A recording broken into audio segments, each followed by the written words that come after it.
Hi everyone, this is Kanika, founder and CEO of Mindcog, a market research and marketing communications firm. And welcome to another episode of the Insights Lounge. And today we have Mr. Kushal Aggarwal. Hi Kushal. Hi, Kanika. Thanks for having me here. Thank you for accepting our invitation. So, Kushal is the co-founder of Bla Bli Blu, India's fastest growing fragrance brands. He's a chartered accountant by training, and he has spent his career across finance, media, and consumer brands with stints at EY, HT Media, Little Black Book, and Bella Vita before starting Bla Bli Blu. And Kushal, great to have you with us. And for to start off, for those who are here for the first time, actually, why don't you introduce Bla Bli Blu in your own words so that everyone hears about it? So, Bla Bli Blu, first of all, thanks for a kind introduction, Kanika. I genuinely like the work you guys are doing. I'm definitely looking forward to this conversation. Bla Bli Blue, see, is not just a brand. It was started as an emotion of expression, I would say, right? When it comes to positioning, we obviously position this as a very raw, bold, Gen Z forward brand and also millennials. But, we are obviously selling fragrances, products. We're trying to give the best quality at best price and everything. But end of the day, the brand stands for an expression of, different emotions. It could be love. It could be any opinion, it could be anything. So Bla Bli Blue also, the name which is very unique in itself, it's a slang for I love you. So it's also an expression by itself, right? So it's a, some things that can't be said, you can say through this brand and whatever you want to express. So it is a very raw, unfiltered, bold way of expressing. That's where the brand idea came from. We sell, obviously, we sell perfumes, we sell body washes. We are into getting into some more categories and they are part of the entire brand persona. But yes, if I have to explain in simple words, it is nothing but expression of your emotions and feelings. You know what? I actually love that answer. I had not expected it at all. And I totally love it because at least for me, we work with so much of data and numbers and patterns. And here is somebody who's saying, you know what? I started this brand because it's expression of strong emotions, raw, unfiltered. And you mentioned that fragrance is one of the categories and you actually have bigger plans as well. So Yes. And so love it. that's yeah. Love it. So great. And we will delve deeper into Bla Bli Blu. But before that, help me understand. You have had a very unconventional path to this and from CA, being a CA, from ENY, business intelligence, to now this raw, unfiltered, emotional brand called Bla Bli Blu. How did this happen? I think I've been lucky, I would say. It is, all getting right opportunities at the right time. And then you see when you are a student, and I mean to address to all the students who are watching this, when you are just starting your career, it is very much unclear in terms of what you want to do in your life, right? The path is not clear at all. And to be honest, you can learn from, you know, textbooks and videos. But end of the day, when you start exploring yourself, experiencing yourself, until then you don't understand what exactly is meant for you. So my journey has been like this. I obviously qualified as chartered accountant. It's been long time now, 12 years, I can say.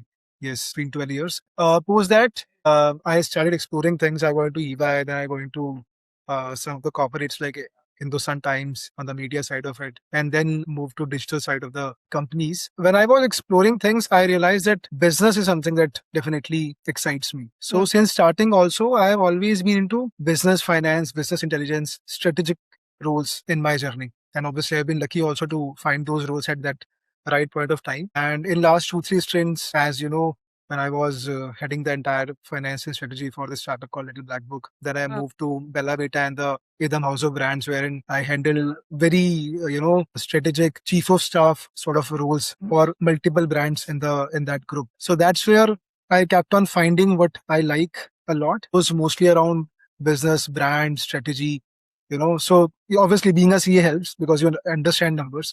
And I feel that number eventually is the core of business and one of the most important factor for success for any brand. Obviously you have to have a story around the brand, you have to have great products, but if you don't understand numbers, you won't scale, to be honest. So that obviously helps. So again, it has been a mix of so many things in my career that it is helping me now at this point of this stage of my career when I launched this brand with my co-founders, and with God's grace, it's doing well. Lovely, lovely. And when you were when you were at ENY, let's say, or when you were with business intelligence roles, did at any point you thought that you'll be a part of such a brand? It was always a thought. I think this thought has been there since the starting. In fact, I also had some, couple of failed startups in the beginning, which were too immature in terms of starts. Because, coming from a small town, there is always very high aspiration. Aspiration is there with everybody, but somewhere when you come from a smaller town, the intensity is slightly high because you want to, get out of something and achieve something bigger in life. So that thought has always been there. It is just that timing was now. So now we started this. Okay, so let's talk about Bla Bli Blue now, which is what we're here to talk about. Yes. 10 months old, already at 100 CR ARR. Before we get into, the how, tell me what was the original story which made you say yes to this as a category? Like what made you feel that this is a gap that is worth building for? So we, myself and my co-founders, obviously come from the fragrance industry only, and we have built fragrance brands in the past also. The gap that was there was, so basically I would say perfume revolution or fragrance revolution in India came 5-6 years back post-COVID, when all the skincare, fragrance, beauty sort of blasted from everywhere. And the major reason was, people sitting at home. There was this 5G revolution. So internet along with so many choices through different startups. So that shift started to happen 5 years back, I would say. Fragrance somewhere, first it started with skincare and beauty and then it moved to fragrance. So in the last 2-3 years, I would say Indian consumers got introduced to perfume as a category. Because before that, if I go back prior to COVID, it was primarily a high-end product starting at least 2,000 rupees, bare minimum 2,000, and then global brands, selling at 10,000, 15,000, and used to be a luxury. And Indian mass consumers and Indian mid-premium consumers used to use deodorants a lot. But 3-4 years back, brands like Bella Vita, Man Company, Beardo, so many brands came up, and they somewhere introduced a 500 rupees perfume to Indian consumers, and where consumers got this habit of using perfumes every day. Now, if you see in your office also, in our offices also, you'll find people using perfumes even twice a day. So they carry perfumes now. This was not the case 6 years back. Last year, when we were thinking that when we were sort of moving out and planning to start our own brand, we found this gap that now consumers have been introduced to the perfumes they understand, but now it's time to upgrade them. And that's how any category, progresses. First, you get a introduction, you understand, okay, I'm use kar sakte hain, we can afford this and everything. And then now consumers better quality of the perfumes. At the same time, they don't want to stretch their budget a lot. So that was the whole intent. The entire industry, the mass industry, operates at a sweet price of 500 rupees for a 100 ml bottle. And then there are bigger players who started 1,500 rupees or so. Then we found this gap wherein we launched this entire range at a price point of 800, 850 rupees. When we said that we'll try to 2.5x, 3x better quality at a 200 rupees extra price that we are charging for that. So in our case, but that was the entire story, that now consumers need an upgrade. Use perfumes. They are also looking for upgrade, the perfumes that last longer, that have better projection. The oils are not synthetic, natural oils and so. And also they don't want to pay thrice or 4 times what they are paying. So and we did a lot of research also, a lot of surveys. We spoke to many people before launching this, and that's where this gap was identified, and then we launched this. Wonderful. I like that how you felt that this was a very natural progression of cosmetics, skincare, cosmetics, and fragrance. And you're right. Like, I mean, I think until a few years back, even for me, like perfume by default meant like a foreign brand, a luxury brand. And you also have this thing, right, that whenever you're traveling, you buy perfumes at airports. Yes. So, or you buy the same brands or in the market, but then you think that perfume you'll get cheaper at the airport because you get. But yeah, I never actually thought about having an Indian brand perfume, which comes at an affordable price. So that was definitely a gap. You mentioned that you've done a lot of consumer. You've done market research. You said that we spoke to a lot of consumers, which is very evident from the fact that you've actually grown so fast. So when you were doing when you're gathering insights, was there anything very surprising that came out from your research, which sort of questioned your initial assumptions? Yes, there are a lot of surprising factors, I would say. I personally spoke to, in the initial days, I would have personally spoken to at least 500 consumers over a call, right? And they were early consumers of our brand also.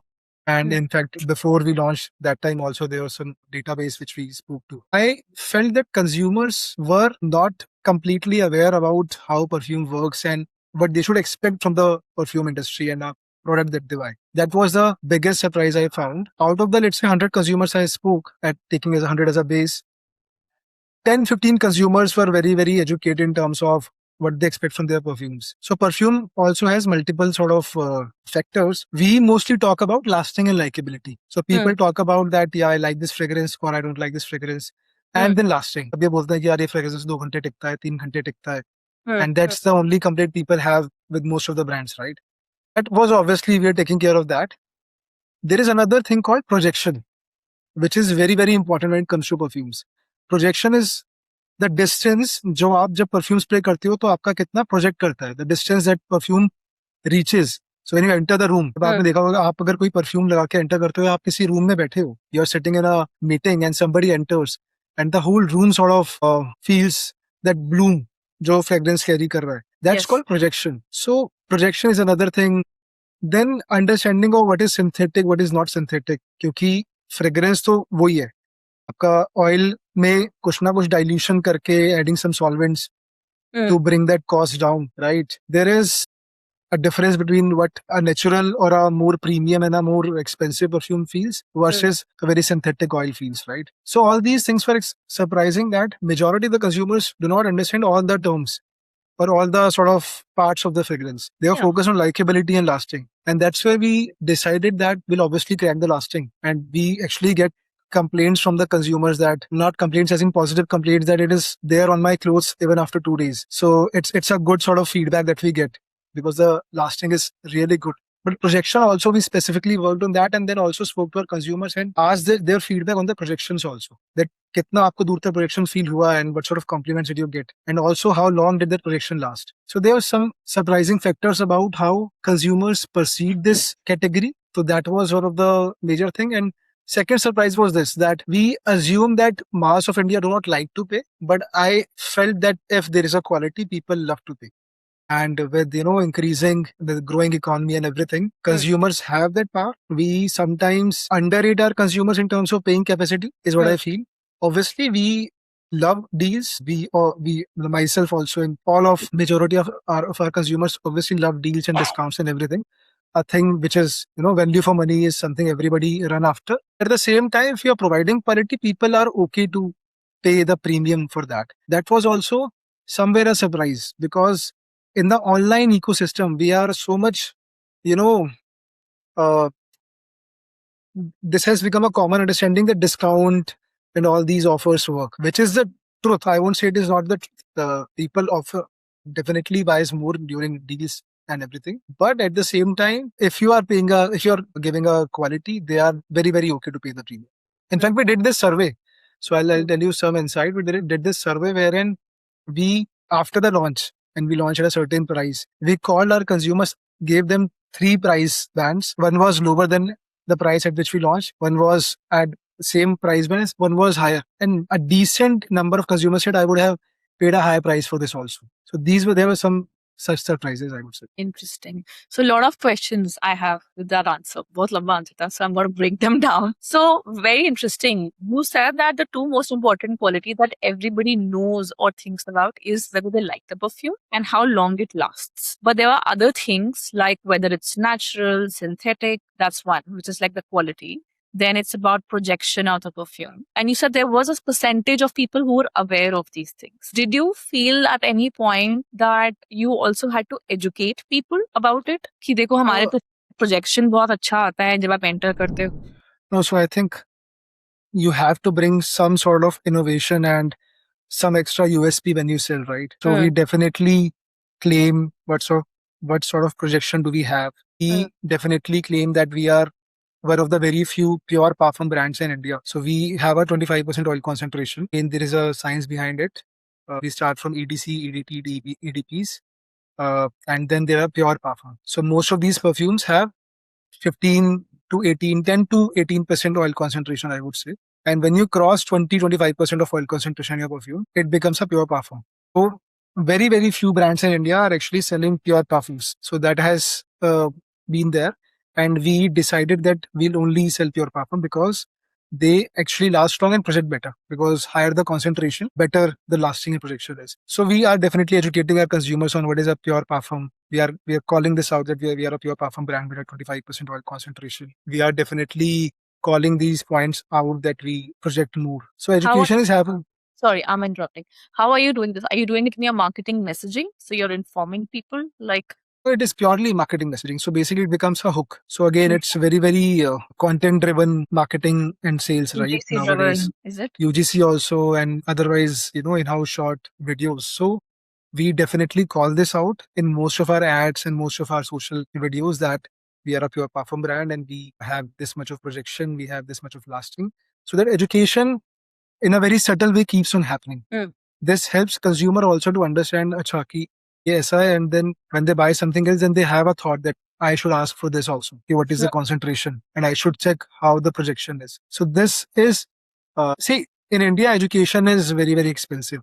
Educating consumers in the online world is really expensive, considering how Meta charges you. So there is no specific educational campaign that we run, but in all our marketing becomes a subtle placement where we highlight our USPs, at the same time educate the customers. What was the primary channel from where you actually were able to drive volumes of customers towards this brand? It was our own website only, wherein through YouTube, Google, and Meta, we started promoting our brand. And website was the only platform that we started with. Later on, after 2 months, when we scaled to a certain level, the acceptance start coming in. Then we launched on marketplaces. Today, we are present on all the marketplaces that are there in India. Most of the marketplaces, I would say, be it marketplace, be it quick commerce. But initially, it was primarily our own website through which we acquired the customers. And today, what's your split like? Are you driving more customers? Are you acquiring more customers via marketplaces or your own website? So website obviously has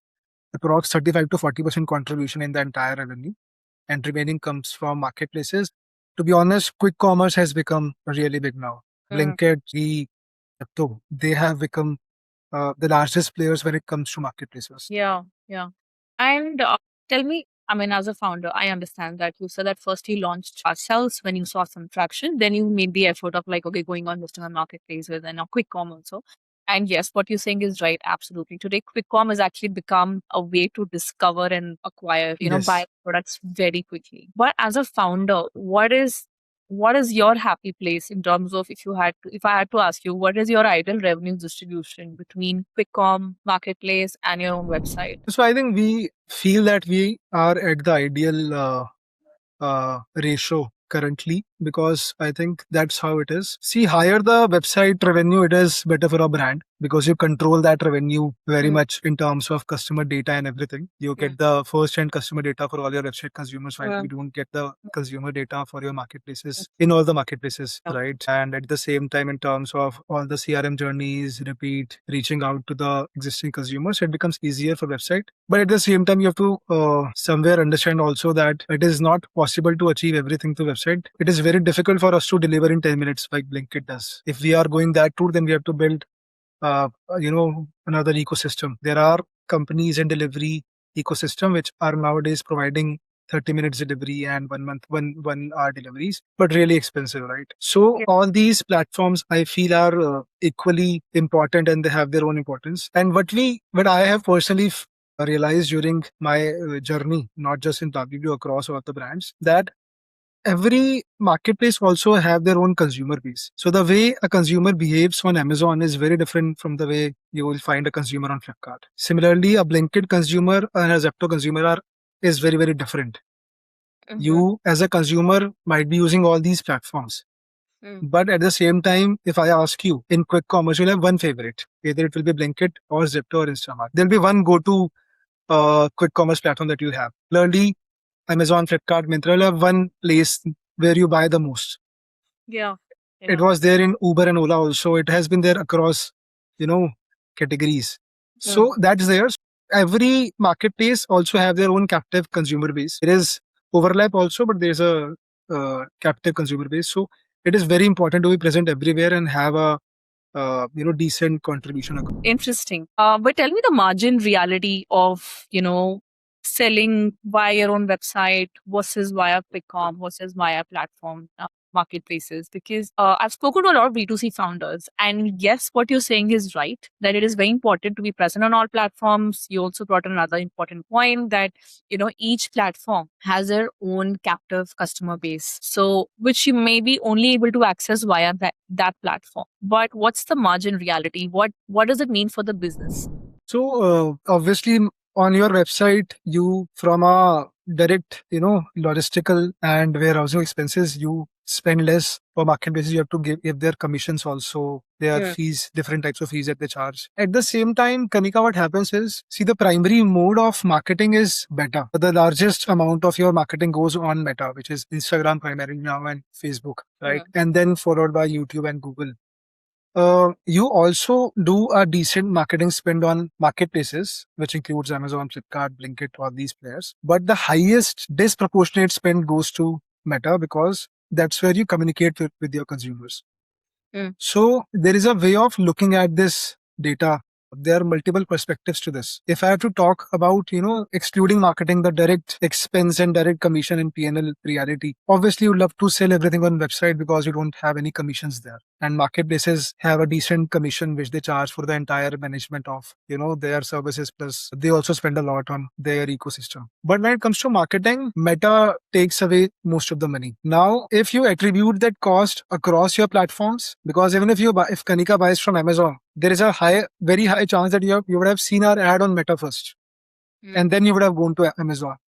Yes. There is a limited consumer base which explore brands on Amazon or Blinkit for that matter. Blinkit also nowadays it has become the best platform because if I see some ad, I like that product, I'll first check if it's available on Blinkit or not because I want it in 10 minutes, right? And there is no major premium that I have to pay for that. If it is not available on Blinkit, then I might go to website or Amazon.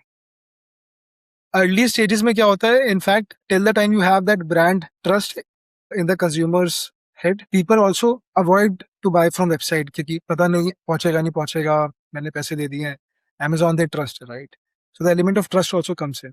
Yeah. So to answer your question, I feel marketplace definitely is costlier when it comes to the direct contribution margin angle of it, P&L. But when it comes to marketing, to build your website, you have to spend a lot. So to have a contribution from website, you would have to spend a lot of money on your Instagram. So you're saying that selling on marketplaces does take in more into your margin on an absolute basis, but it actually makes up for it in volume terms. So I'm saying that in terms of marketplace commissions, they definitely take a sort of toll on your P&L as compared to website. But when it comes to marketing, website takes much more efforts and much more investment to build as compared to marketplaces. So eventually they both have their own contribution margin after marketing. And again, it is a way of how you look at the P&L. For example, some brand can attribute all the Meta spend to website and say that my website is in loss and my Amazon is positive, right? But at the same time, Amazon also is getting your consumers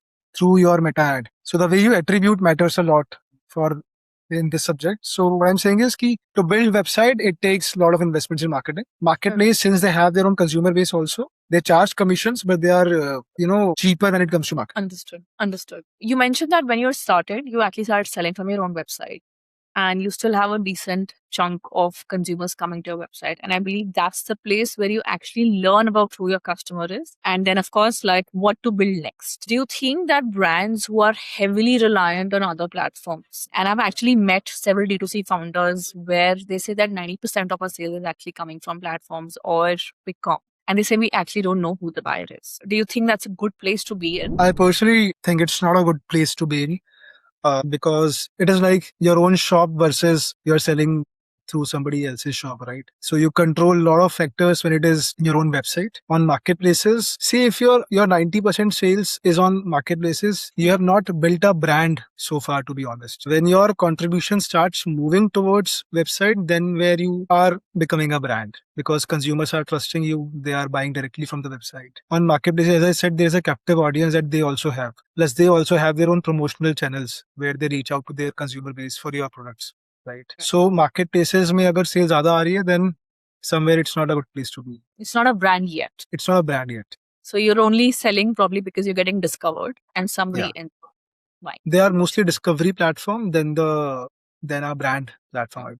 Kushal, also fragrance is a high repeat category, right? That's a good thing. If you're able to create that attachment, and actually, fragrance is something people have this tendency of saying, oh, this is my signature scent. Yes. And people actually then start attaching themselves to like, oh, I only wear this, or like this is where I wear every day. On special occasions, I wear this. And people actually take a lot of pride in it. Yes.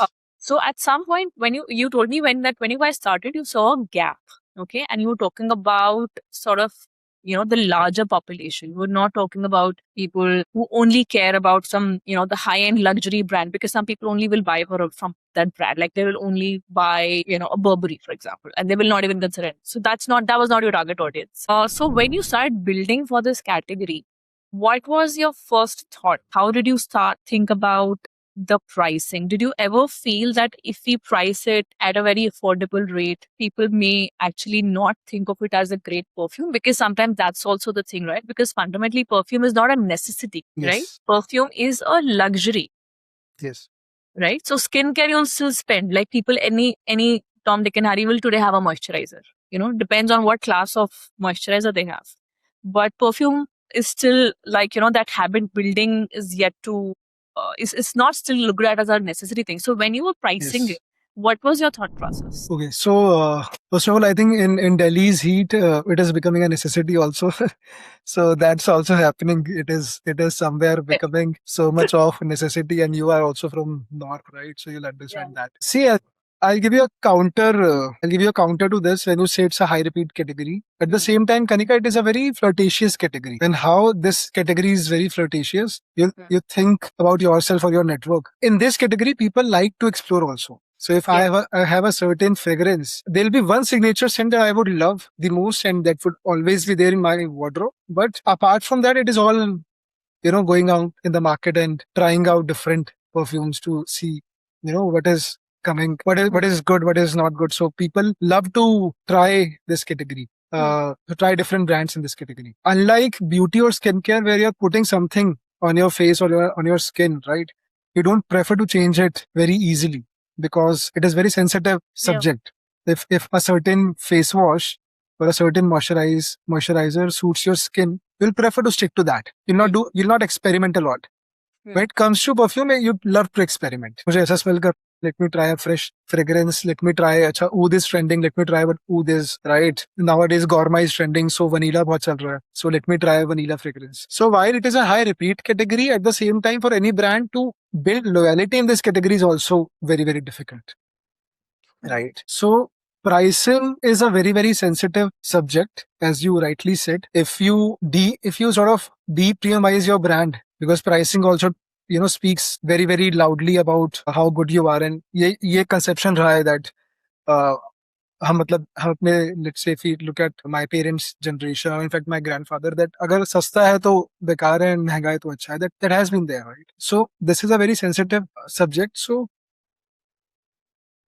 इसलिए जो हमने pricing रखा, we definitely moved away from entire mass brand pricing. That was the thought, क्योंकि most of these brands are operating at 500 rupees for a 100 ml SKU, and we launched at a 750-800 rupees to ensure that we are distinguished.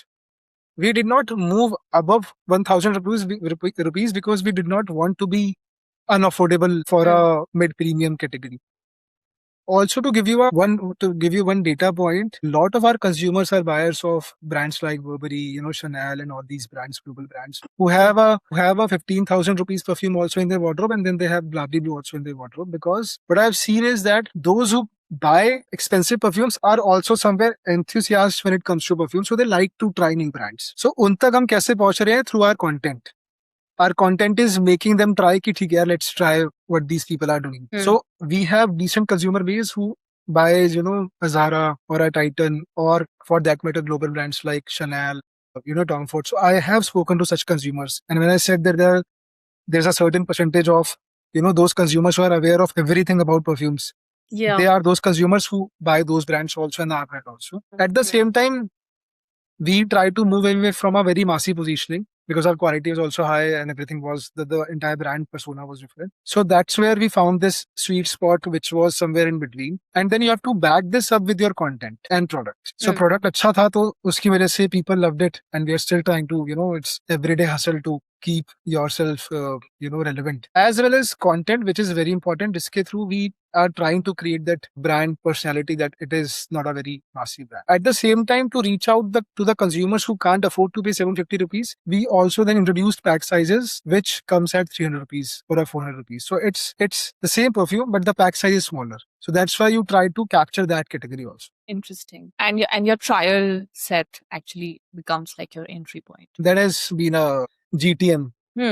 So when I actually first checked you guys out, that was my first instinct also. Let me get the trial one. Because it's like a very sweet spot in terms of price to try, or like, more than one. Because I always feel like, how would I know, and Yes. which perfume I like, and I also want to like compare. So which sort of suits That's me. the reality. Online perfume आप spell नहीं कर सकते, और जिसकी वजह से it is very difficult to bet on a new brand. So that's where we decided कि यार ठीक है, trial pack launch करते हैं, and let's see कि if you know that we also give refund if you don't like it, if you have seen that on the ad or the website. So if you don't like it, we still give 100% refund to the consumers who come back and say that we don't like any of the fragrance. So that we took that bet, and that actually worked in our favor, to be honest. So trial pack say, you got people to buy the first time. Now my favorite question. Retention. How do you get them to come back to you for the second time, the third time? The first is definitely product. So there is a certain upgrade percentage. We call it upgrade percentage. So those consumers, there are two options for trial pack. One, you can take a refund. The percentage, touchwood, has been very, very low. And then there is a concept called if you like it, if you buy the full size bottle, you get the entire amount that you paid for a trial pack adjusted in the selling in the cost of the full size bottle. So how we do is we sell a trial pack for 399 rupees, and our average 100 ml is at 800 rupees. So if you are coming through the trial pack route, you can buy the 800 bottle at 400 rupees. So that's how it is. So you buy a trial pack, you decide कि मुझे ये वाला लेना है, और उसके बाद आपने जब 800 रुपए का हमारा 100 ml लिया, तो उसमें आपको वो 399 का डिस्काउंट मिल गया. That's how we do. And if you don't like it, you get the refund. So there is a very, very high upgrade percentage, Kanika, which was organic. And that was something we today also track. And in the earlier days, it was the only metric that we used to track. That was the proof of, product acceptability in the market. So वहां से हमने देखा कि it's such a high percentage. And then obviously you reach out through your CRM channels and through your call centers. You call people, and through messages and WhatsApp, you reach out that if you want to upgrade, this is the offer, right? So that's also another way. But organically also a lot of people upgraded. That's where we got this confidence, and that's how retention worked. So trial packs से तो retention upgrade के through आया, और उसके बाद people are coming back by themselves, and then obviously you have proper CRM channels in place. Very interesting. So of course, first was the product itself, and second was this way of getting people to try and offering them that refund or an upgrade. Yes. Which sort of helped also. Are you guys planning to expand offline as well? We have started. We are now available on some of the modern trade chains like Health and Glow. We are there. We are there in Walmart. We should be live in another week or so. There are some local regional modern trade chains. Raj Mandir karke hai, and ऐसे there are 5-6 chains that we are sort of should be live in another month. So 2 months back we went offline. We started exploring offline. And we are starting with mostly the modern trade chains, Spencer's, all these brands. So in some of these we are available and should be available in remaining very soon. Apart from that, we also are available on some of the kiosks in across the India. There are approx 18 or 19 kiosks that we are multi-brand kiosk. So the brands called All Scents, and they have one more brand where we are. And you offer the same policies, like same refund trial thing offline as well? We sell trial pack. I mean, it is the same. If you buy a trial pack, you can just come back, and those consumers who buy from the website, their contact number gets recorded. So उनके लिए तो automatically refund and everything becomes automatic. Those who buy offline, there is a scanner in the product. You can scan it and just register, and then you can claim refund or the upgrade. So is this also an observation so far that people are trying it offline and they go back and they buy it online? Have you been able to track this kind of things? See, this is something you honestly can't track. This is a problem unless you have your own kiosk. Your kiosk, you get the consumer data, and then you can map the mobile numbers on your website and this offline kiosk, and you can figure out. But for so brands I'm talking about, you don't get consumer phone number from them generally. So it is very difficult to track. But that applies on your website to marketplace movement also. Like again, you would take your example, you might buy for the first time from website, then you go to Blinkit eventually and start buying from there. Because this is faster and all of that. That if you look at your skincare routine or any such necessity, you'll see that you're eventually buying from Blinkit now, or maybe Amazon or Flipkart minutes, right? So it is difficult to track this cross-platform movement, but you get a sense through how the numbers behave. Yeah. So about launching in the US, bold move, by the way, if you ask me.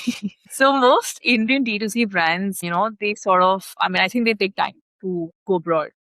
You guys have already done it. Tell me how it looked like. What was the reality? How was it different from, India versus? It's been a month now, slightly more than a month. We launched on TikTok and Amazon in USA. Obviously the consumer mentality is very different there. But end of the day, what I feel is the behavior in terms of exploring new brands is similar across countries. We are also launching in UK next week, so that's also there. On the table. So what we have felt is people like to try new brands across the globe, and the way you built that in India, like on Amazon primarily, because that gets replicated in US also, UK also. That also matters a lot. The number of reviews and good sort of comments and feedbacks that you have on Amazon, or for that matter Google, helps your US consumer to try a lot. And then obviously with TikTok you get a affiliate and influencer route, UGC content. The way India depends uh, on Instagram, in US TikTok video content through influencer is very heavy. It's a big game. So when influencers talk about your brands, so these are the routes that we take. But end of the day, obviously the marketing platform for a brand sitting in India are limited. You can't be running Instagram ads there without shooting there and without having a team there. But platform like TikTok helps you to have that video content in US. So that's the route we took. Consumer behavior, obviously they are I would say very strict in terms of product acceptance. I mean, if the Indian consumer is still a bit considerable of a lot of things, and they don't post everything negative very easily. But consumers outside India, they are very strict and open in giving feedback and commenting, or maybe giving a negative review, right? So although we take care of quality in India completely, but US, it becomes a bigger challenge when it comes to quality, because consumers very active when it comes to giving review. So that's another consumer behavior that we have seen there in past also, in Bla Bli Blu also.